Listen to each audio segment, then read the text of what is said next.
By 2050, a quarter of the world's population will be African. That's a seismic shift.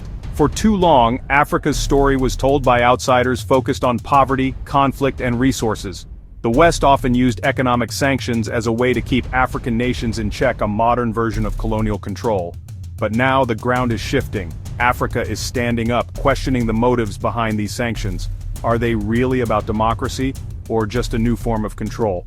African leaders are pushing back, realizing their collective strength and the world's dependence on their resources and markets. Instead of bowing to pressure, they're setting their own terms. This is a fundamental challenge to the old world order. Africa is no longer content to play by someone else's rules. The continent is demanding a seat at the table, and a say in the rules. This shift is changing everything: trade, security, climate negotiations, and the meaning of international justice. The lion, once seen as sleeping, is awake, and its roar is impossible to ignore. The world is listening, whether it's ready or not. Sanctions sound clean pressure without violence. But in reality, they're more like a global timeout with real consequences. The West freezes assets, blocks loans, and cuts off trade, hoping to force leaders to change. But the powerful often dodge the pain using offshore accounts and black markets. Ordinary people, farmers, students, nurses end up suffering the most. This creates deep resentment and a sense of injustice. Why are African nations punished so harshly, while Western countries rarely face similar consequences for their own missteps? It feels less like partnership, more like control. African leaders are calling out the double standard, refusing to accept a system where their sovereignty is conditional. The new response is collective resistance, not passive acceptance. They're reclaiming their narrative and agency.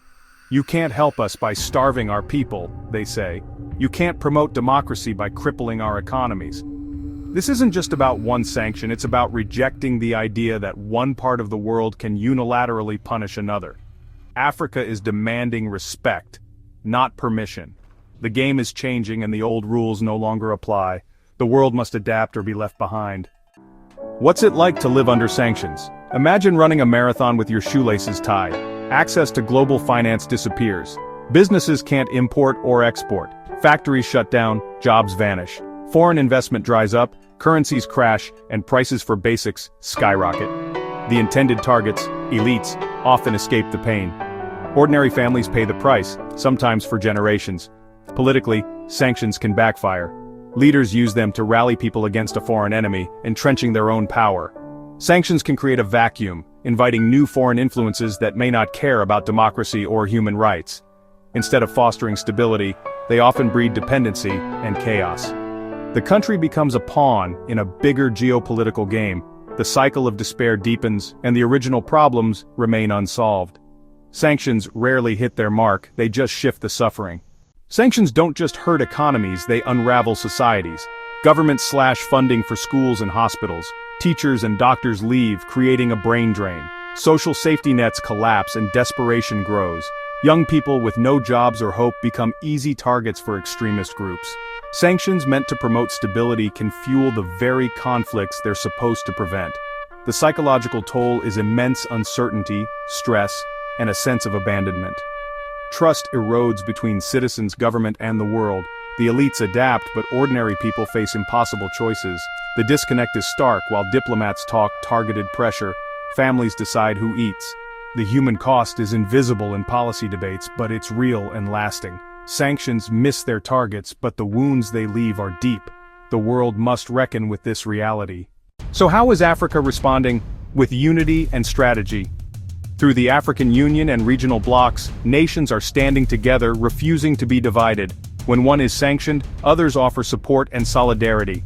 Intra-African trade is growing, reducing dependence on the West. The African Continental Free Trade Area is building resilience, and new payment systems bypass Western banks. Africa is also threatening reciprocal sanctions, leveraging its critical minerals, cobalt, lithium, coltan, vital for global tech and green energy. Sanction us? Good luck building your next smartphone, they warn. Partnerships are diversifying: China, India, Brazil, Turkey, giving Africa more options and bargaining power. This isn't about swapping one master for another, but about choice and leverage. If one partner imposes sanctions, Africa can turn to another. It's a diplomatic strategy that's working. The continent is no longer a passive player, it's a power broker. The world is starting to notice. Africa's counterpunch is changing the game. Look at Niger in 2023, a turning point.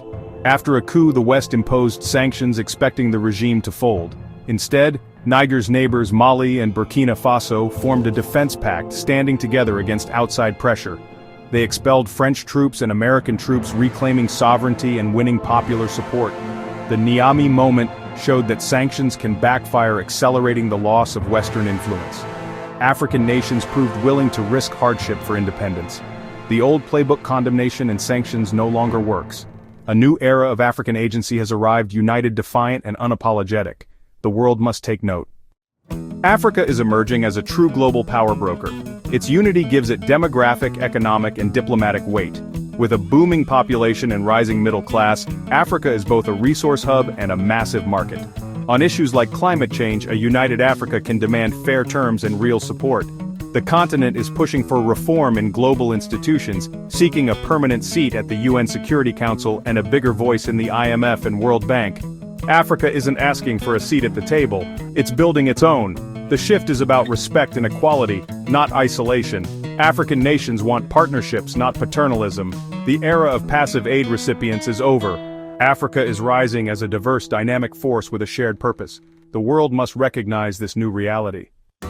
So what's next? Africa's future is being written by Africans, with all its promise and challenges.